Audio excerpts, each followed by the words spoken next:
And unfortunately, we have to share some information with you this evening. This evening, one of our officers, a Charles Galloway, a 12 and a half year veteran with Precinct 5, who is also a field training officer, a corporal was his rank, was brutally murdered this evening on a traffic stop.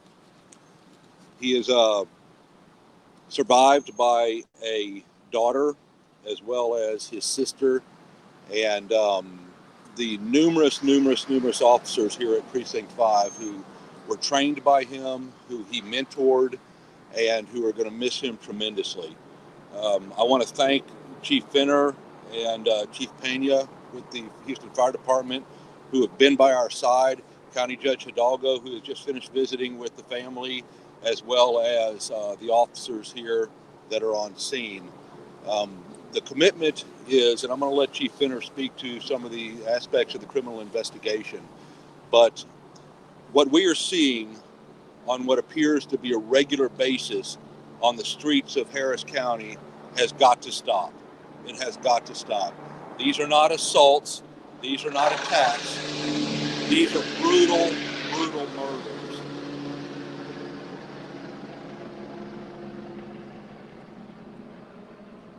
We have got to put an end to this.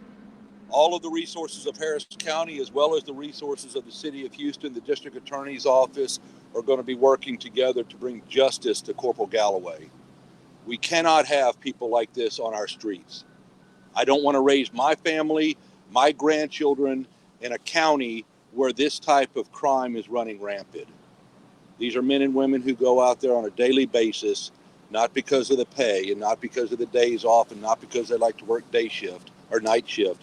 It's because they want to make a difference in their community. And this is what happens. We have to be able to address this across the board. And this county and the city of Houston has made that commitment. I'm going to let Chief Finner now talk a little bit about the aspects of the criminal investigation. Chief. Thank you, Constable.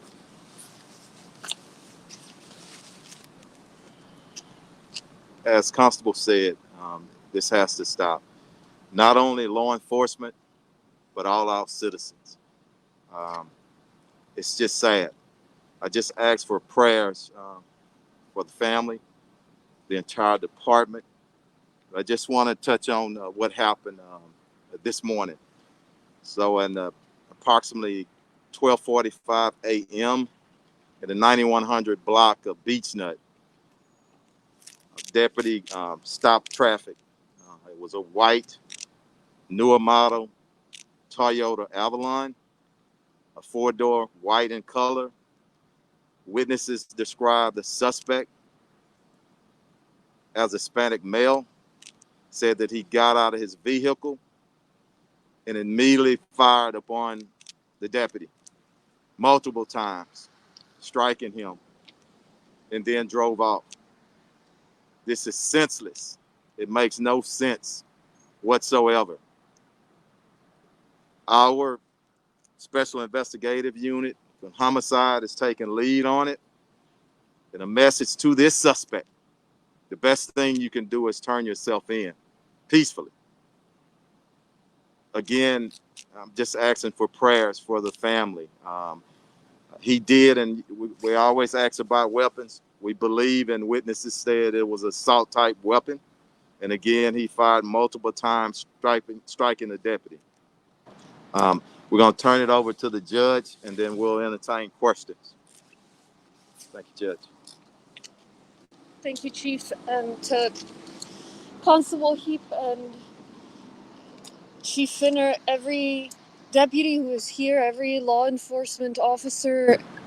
I offer my condolences to the family of Charles Galloway. I am just heartbroken. I just spoke with his sister. This is a tragedy that nobody should face. And I saw in there a group of law enforcement officers that worked with this hero. And what I see is committed people dedicated to service, dedicated to sacrifice for the sake of this county's public safety.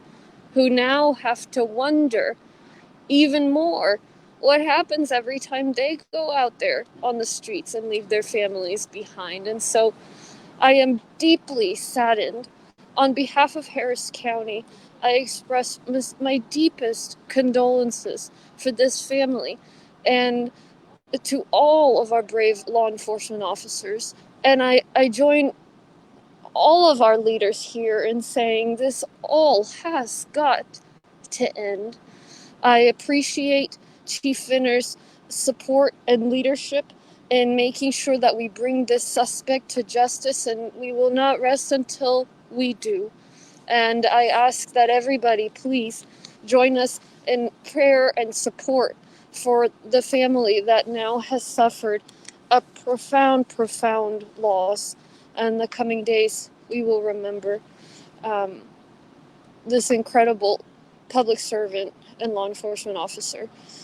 En español, brevemente, vengo a ofrecer mi apoyo a tanto al Constable Heap como a cada oficial, cada policía en esta comunidad y sus familias. He hablado con la hermana del héroe que perdió su vida el día de hoy. He hablado también con los miembros de su equipo. Son hombres y mujeres de servicio, son hombres y mujeres de mucho compromiso que ponen sus vidas en riesgo día tras día para proteger esta comunidad porque creen en ese espíritu de servir a esta comunidad, a este condado. Quieren a este condado. Entonces, vengo con muchísima tristeza y le pido a cada miembro de nuestro condado, de nuestra comunidad, que se una a nosotros a ofrecer apoyo, bendiciones, amor a la familia de este héroe y a todos los oficiales, los líderes de policía que nos protegen día tras día. Estas tragedias deben parar. No vamos a descansar hasta que no encontremos al sospechoso y a la persona que mató a nuestro héroe Charles Galloway. Y le doy las gracias al jefe de policía Finner por liderar esta investigación. We'll entertain questions. Constable E, can you kind of talk to us a little bit about Corporal Galloway himself? As Corporal Galloway, as I had stated, has been with the department about 12 and a half years. He has worked in different aspects of our patrol division. For the last several years, he has been assigned to the toll road division. During that time, Corporal Galloway actually switched shifts, decided to go on to a night shift so that he could become a field training officer. So his role was taking a lot of these young officers who were sworn in and mentoring them, teaching them what it takes to be a safe, to be an efficient officer. And that's what he prided himself on. He was very much loved by the men and women that he served with, as well as there's a lot of very broken up officers who he meant a lot in their lives because he was the one that was sitting in the front seat with them. He was the one that was teaching them what to do and how to get home safely to their families. And here we are this evening with the roles reversed. How is he? Deputy Corporal Galloway was 46, if I'm not mistaken. 47. Can you talk about the traffic stop he was making, Constable? Well, the investigation is ongoing, so I'm not comfortable releasing anything that the city is not comfortable with. But it was a traffic stop, as Chief Finner told you, on the Hunter Block, and it seemed to be, although there is no such thing as a routine traffic stop, it was one of these situations to where Corporal Galloway did not have an opportunity to respond or even defend himself with this brutal attack. Do we know what the stop was for? No, we don't know yet. It's part of the investigation, and we'll give that to you at the appropriate time. Anything else? The suspect is still out. Suspect is still out. Yeah. Any more information about the suspect or the suspect vehicle at this time? Yeah. No, just what we gave you. Just remember, it's a white, newer model Toyota Avalon, a 4-door. The witnesses described him as a Hispanic male, a younger Hispanic male. We don't have an age. Okay. And I saw what appeared to be a ton of shell casings at the scene. Are we talking about an exorbitant amount of gunfire? I don't know the amount of shots, but multiple shots, shots. It's again, it's senseless. Was Senseless. Officer Galloway able to get any shots off himself? I don't think so at this time, but we want to reserve until we can verify that. Okay. All right. Either Chief Finn or Constable Heap. This is, we believe, the fourth law enforcement agency in the matter of law enforcement in the last few days to be killed in a line of duty across the country. Can either one of you just kind of talk to us about that? I'll let him speak first to it, and then I'll speak. What you're seeing here, in my opinion, is a trend that is forming. We have people that are on the streets who don't feel or that there's consequences for their actions. When somebody decides to engage and take the life of a police officer because of a traffic stop, then I think we have a breakdown in how society is supposed to be.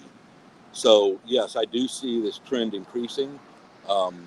Precinct 5 has lost 3 officers in the line of duty. All officers that we have lost have actually been assigned to the toll road. That did not mean that the deaths occurred on the toll road, but they were assigned to the toll road. Those officers are very active, and they come in contact with many, many people, 24 hours a day. So It just speaks to society in general, not only in our region but around the nation. And my advice and my call to everyone: we better get intentional, damn intentional, about locking up violent individuals and leaving them. It's a place for them. And this is what's so frustrating. It's not everybody. It's not every suspect that commits a crime. It is the most violent individuals. And until we come together in this region, all over our nation, and understand that violent people, it's a darn place for them, and that's jail. That's it, y'all. Good. Thank y'all.